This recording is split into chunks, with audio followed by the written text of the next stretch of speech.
يا أيها الذين آمنوا أطيعوا الله وأطيعوا الرسول ولا تبطلوا أعمالكم. نحمده ونستعينه ونستغفره ونعوذ بالله من شرور أنفسنا ومن سيئات أعمالنا. من يهد الله فلا مضل له ومن يضلل فلا هادي له، وأشهد أن لا إله إلا الله وحده لا شريك له، وأشهد أن محمدا عبده ورسوله أرسله بالحق بشيرا ونذيرا. أما بعد، فأعوذ بالله من الشيطان الرجيم. بسم الله الرحمن الرحيم. يوم نقول لجهنم هل امتلأت وتقول هل من مزيد، وأزلفت الجنة للمتقين غير بعيد. هذا ما توعدون لكل أواب حفيظ. من خشي الرحمن بالغيب وجاء بقلب منيب. ادخلوها بسلام، ذلك يوم الخلود. لهم ما يشاءون فيها ولدينا مزيد. وكم أهلكنا قبلهم من قرن هم أشد منهم بطشا فنقبوا في البلاد هل من محيص. إن في ذلك لذكرى لمن كان له قلب أو ألقى السمع وهو شهيد. ولقد خلقنا السماوات والأرض وما بينهما في 6 أيام وما مسنا من لغوب. فاصبر على ما يقولون وسبح بحمد ربك قبل طلوع الشمس وقبل الغروب، ومن الليل فسبحه وأدبار السجود. واستمع يوم ينادي المناد من مكان قريب، يوم يسمعون الصيحة بالحق، ذلك يوم الخروج. إنا نحن نحيي ونميت وإلينا المصير. يوم تشقق الأرض عنهم صراعا، ذلك حشر علينا يسير. نحن أعلم بما يقولون وما أنت عليهم بجبار. فذكر بالقرآن من يخاف وعید. بزرگان محترم، ملت اسلامیہ کے نوجوانوں اور پردہ نشین خواتین اسلام،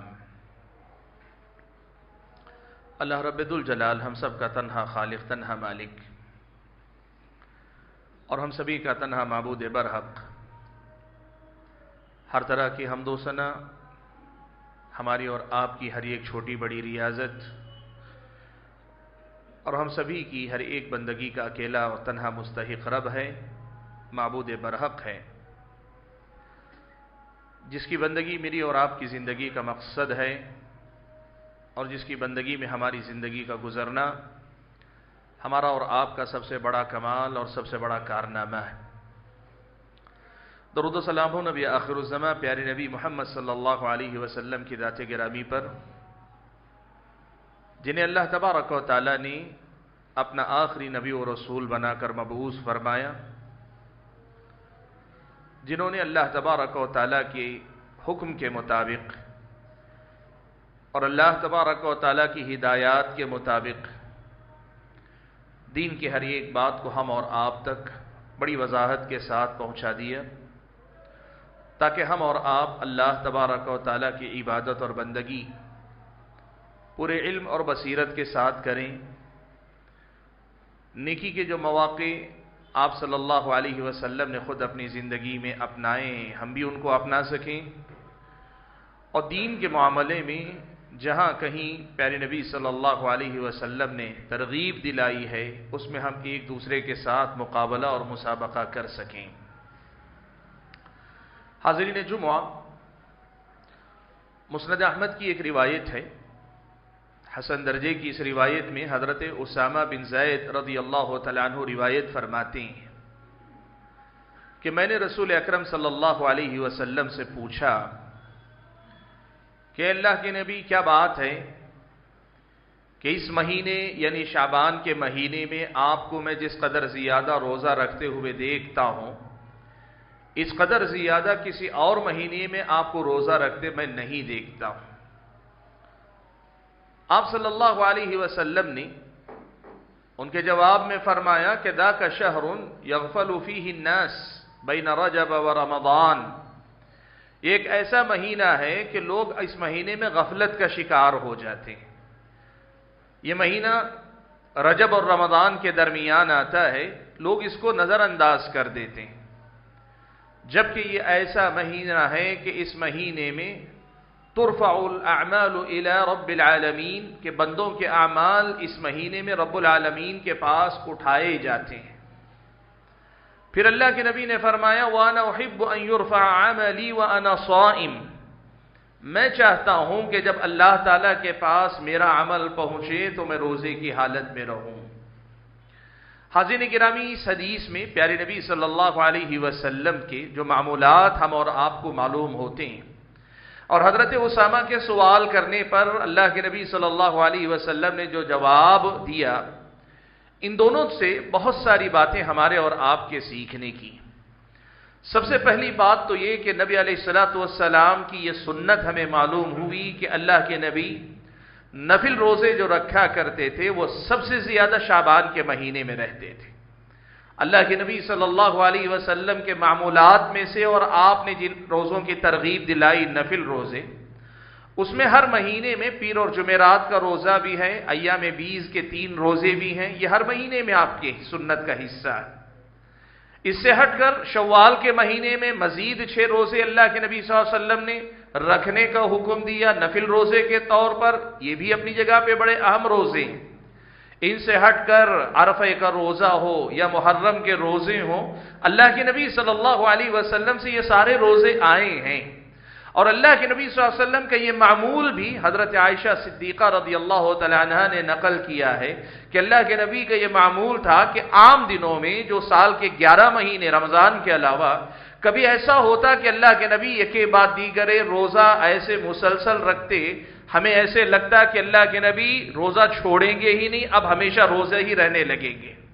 لیکن پھر ایسے بھی ہوتا کہ اللہ کے نبی نفل روزہ نہیں رکھتے، کئی دن تک بغیر روزے کے ہی نکلتے جاتے، یہاں تک کہ ہم یہ سمجھنے لگتے کہ اللہ کے نبی صلی اللہ علیہ وسلم شاید اب روزہ نہیں رکھیں گے۔ یہ عام مہینوں کا معمول تھا، لیکن یہ جو شعبان کا مہینہ، اس مہینے کو آپ نفل روزوں کا موسم بہار کہیے، یعنی اس مہینے میں اللہ کے نبی صلی اللہ علیہ وسلم کثرت سے روزہ رکھا کرتے تھے۔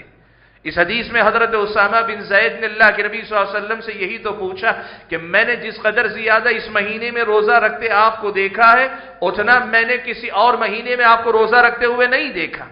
پیارے نبی صلی اللہ علیہ وسلم کی اس معمول کی حضرت عائشہ صدیقہ رضی اللہ تعالی عنہ و دیگر امہات المؤمنین کی روایتوں میں یہ بھی تفسیر آپ کو ملتی ہے، اس قدر زیادہ اس مہینے میں رکھتے، بہت کم دن بغیر روزے کے اس مہینے کے اللہ کے نبی نکلتے تھے، یہاں تک کہ بعض نے یہ روایت کیا کہ گویا پورا مہینہ ہی آپ روزے میں گزار دیتے، یعنی رمضان کے مہینے کے آنے سے پہلے نفل روزوں سے اللہ کے نبی صلی اللہ علیہ وسلم اس مہینے کو بھرپور آباد کرتے۔ آپ اگر اسے سمجھنا چاہیں تو یوں بھی سمجھ سکتے ہیں کہ جس طرح اللہ تبارک و تعالی نے نمازوں کے اندر فرض نمازوں سے پہلے سنتیں رکھی ہیں، فرض نمازوں کے بعد اللہ تعالیٰ نے سنتیں رکھی ہیں، آپ اسے اس انداز میں بھی سمجھ سکتے ہیں کہ فرض روزے رمضان کے روزے آنے سے پہلے یہ مسنون روزے ہیں، یہ فرض روزوں نماز سے پہلے سنت جیسے نماز میں ہے، ویسے روزوں کی یہ سنت ہے کہ رمضان سے پہلے کثرت سے روزے رکھے جائیں، اور پھر شوال کے جو روزے رکھے جاتے ہیں، مسنون جو روزے ہیں، وہ نماز کے بعد کی سنتوں سے گویا مشابہت رکھتے ہیں۔ اور آپ یہ بات یاد رکھیں، جو آدمی سنتوں کی حفاظت کر لیتا ہے وہ فرائض کی حفاظت کر لیتا ہے۔ حضرت عبداللہ ابن مبارک رحمت اللہ علیہ کہا کرتے تھے کہ جو آدمی آداب کی حفاظت کرتا ہے وہ آدمی سنتوں کی حفاظت کر لیتا ہے، اور جو آدمی سنتوں کی حفاظت کر لیتا ہے وہ آدمی اپنے فرائض کی حفاظت کر لیتا ہے۔ اس سے سمجھ میں یہ آتا ہے کہ رمضان سے پہلے یہ شعبان کا جو مہینہ ہم اور آپ کو نصیب ہو رہا ہے، اس مہینے میں کثرت سے ہم اور آپ روزے رکھیں جتنی ہمیں استطاعت ہوتی ہے، خاص طور پہ پیر اور جمعرات کا جو معمول بھی ہے اس مہینے میں خاص طور پہ اہتمام کر لیں۔ ایام 20 کے جو روزے 13، 14، 15 جو مہینے کی تاریخیں، ان میں آپ روزے رکھ لیں۔ ان سے ہٹ کر بھی نفل روزے اور جتنے آپ رکھ سکتے ہیں کثرت سے روزے اس مہینے میں رکھنے کی کوشش کیجئے کہ یہ اللہ کے نبی صلی اللہ علیہ وسلم کی سنت ہے۔ اور خاص طور پہ وہ حضرات جن کے رمضان کے روزے گزشتہ رمضان کے کسی وجہ سے چھوٹیں، اور بسا اوقات بعض خواتین کی طرف سے یہ غلطی ہوتی ہے کہ 2 سال کے روزے ابھی تک باقی رکھے ہوئے ہوتی ہیں، اگر آپ پر روزوں کی قضا باقی ہے تو اس شعبان کے مہینے کے جو ایام آپ کو میسر ہیں ان دنوں میں اپنے روزوں کی قضا کر لیں، اپنی روزوں کی قضا پوری کر لیں تاکہ رمضان آنے سے پہلے آپ اس ذمہ داری سے آزاد ہو جائیں اور تازہ دم ہو کر رمضان کے روزے رکھنے کا اہتمام آپ کر سکیں۔ میں عائشہ صدیقہ رضی اللہ تعالیٰ عنہ اپنا معمول یہی بتاتی ہیں کہ میرا معاملہ یہ ہوتا تھا کہ رمضان کے جو روزے چھوٹ جاتے سال کے ان 11 مہینوں میں نہیں رکھا کرتی تھی، اس لیے نہیں رکھا کرتی تھی کہ میری سوچ یہ تھی کہ میں روزے کی حالت میں رہوں گی، پیارے نبی صلی اللہ علیہ وسلم کو میری ضرورت ہوگی اور میں روزے میں رہوں اور اللہ کے نبی کی ضرورت پوری نہ کر سکوں، اس کے بجائے اللہ کے نبی کا خیال کر کے عام طور پہ میں اپنے روزوں کی قضا نہ کرتی۔ لیکن جب شعبان کا مہینہ آ جاتا خود اللہ کے نبی کثرت سے روزہ رکھتے تو ان کے روزے رکھنے کو دیکھ کر میں بھی اسی موقع سے اپنے روزوں کی قضا کر لیا کرتی تھی۔ امہات المومنین کا یہ جو طریقہ، یہ جو اسوہ ہمارے سامنے ہے، ہمارے اور آپ کے سماج کی ہماری ماؤں اور بہنوں کو اس کو زندہ کرنا چاہیے۔ رمضان اگلا آنے سے پہلے اپنے پچھلے جتنے بھی روزے ہیں ان کی قضا کر کے آپ فارغ ہو جائیں، اپنی ذمہ داری سے آپ بری ہو جائیں۔ حاضرین گرامی، اس حدیث میں جو پہلی تعلیم، پہلی بات مجھ کو اور آپ کو جو ملتی ہے وہ یہی ہے کہ اللہ کے نبی صلی اللہ علیہ وسلم نے ایک بڑی بات اللہ کے نبی کی زندگی کی یہ بتائی ہے کہ آپ اس مہینے میں کثرت سے روزہ رکھا کرتے ہیں۔ آپ دیکھیں جب حضرت اسامہ بن زید نے یہ کہا کہ اس مہینے میں جتنا روزہ رکھتے میں نے دیکھا ہے اتنا کسی اور مہینے میں رکھتے ہوئے نہیں دیکھا، اللہ کے نبی نے یہ نہیں کہا کہ نہیں تمہارا سمجھنا غلط ہے، میں دوسرے مہینوں میں بھی اتنے کثرت سے روزے رکھتا ہوں، آپ نے ایسے نہیں کہا۔ اس کا مطلب یہ ہوا کہ اللہ کے نبی کو بھی اقرار ہے، اللہ کے نبی کو بھی تسلیم ہے کہ آپ اس مہینے میں سب سے زیادہ روزہ رکھتے ہیں۔ اسی لیے اللہ کے نبی نے کیا کیا، ان کے جواب کو گویا ان کے اس سوال کو تسلیم کرتے ہوئے اللہ کے نبی صلی اللہ علیہ وسلم نے اپنا جواب عنایت فرمایا۔ اللہ کے نبی نے اپنی طرف سے وجہ بتائی، اور وجہ آپ نے کیا بتائی، کتنی پیاری وجہ اللہ کے نبی نے بتائی۔ اللہ کے نبی نے یہ بات بیان فرمائی کہ یہ وہ مہینہ ہے جس مہینے میں بندوں کے اعمال اللہ تبارک و تعالیٰ کے سامنے پیش کیے جاتے ہیں۔ یہ سالانہ مناسبت ہے جب بندوں کے اعمال پیش کیے جاتے ہیں، ورنہ آپ جانتے ہیں رات کے اعمال صبح میں اور صبح کے اعمال رات میں اللہ تعالیٰ کے پاس پہنچائے جاتے ہیں، اور اللہ تعالیٰ ہر پیر اور جمعرات کو بندوں کے اعمال نامے پہ نظر ڈالتا ہے، یہ بھی اللہ کے نبی نے بتایا ہے۔ لیکن اس سے آگے یہ جو بات کہی جا رہی اس مہینے میں یوں سمجھیے کہ اعمال نامے پہ نظر ڈالنے، اور نظر ڈالنے کا مطلب یہ نہیں کہ دیکھنے کے لیے دیکھنا ہے، اللہ تعالیٰ تو سب جانتا ہے، اللہ تعالیٰ کو دیکھنے کی ضرورت نہیں۔ یہ دیکھنے سے مراد کیا ہے، آپ سمجھیں اس حدیث کے مفہوم کو۔ اللہ تعالیٰ بندوں کے اعمال جب اللہ کے سامنے پیش کیے جاتے ہیں، اعمال نامے دیکھے جاتے ہیں، اللہ تو جانتا ہے پہلے سے، اللہ کے سامنے اعمال ناموں کو پیش کرنے کی ضرورت نہیں۔ اللہ تو عالم الغیب ہے، علیم بذات الصدور ہے، سب کو جاننے والا ہے، اس کو کسی چیز کے دیکھنے کی یا اس کے سامنے پیش کیے جانے کی ضرورت نہیں۔ لیکن یہ اعمال پیش اس لیے کیے جاتے ہیں کہ اللہ تبارک و تعالی مغفرت کے فیصلے فرمائے، رحم و کرم کے فیصلے فرمائے، درگزر کرنے کے فیصلے فرمائے، گناہوں کو معاف کر کے نیکیوں کی توفیق کے فیصلے فرمائے، اللہ تعالیٰ رزق کے فیصلے فرمائے، صحت و تندرستی کے فیصلے فرمائے۔ اللہ تعالیٰ بندوں کے اعمال نامے پہ دیکھنے کے بعد اللہ تعالیٰ اپنی طرف سے فیصلے فرمائے، اس لیے یہ اعمال نامے پیش کیے جاتے ہیں۔ اور اللہ کے نبی نے کہا وَأُحِبُّ أَن يُرْفَعَ عَمَلِي وَأَنَا صَائِمٌ، اور میں چاہتا ہوں کہ جب میرا اعمال اللہ تعالیٰ کے سامنے میرے اعمال پیش کیے جائیں، میرا اعمال نامہ پیش کیا جائے، میں روزے کی حالت میں رہوں۔ کیوں؟ اہل علم نے اس کی وجہ بتائی، بڑی پیاری مناسبت بتائی۔ کہا اللہ کے نبی صلی اللہ علیہ وسلم نے روزوں کی بڑی فضیلت آپ نے بیان فرمائی، ان میں سے ایک فضیلت اللہ تعالیٰ کے نبی نے یہ بھی بیان فرمائی کہ اللہ نے فرمایا الصوم لی وانا اجزی بہ، یا دوسری روایت میں کل عمل ابن آدم لہ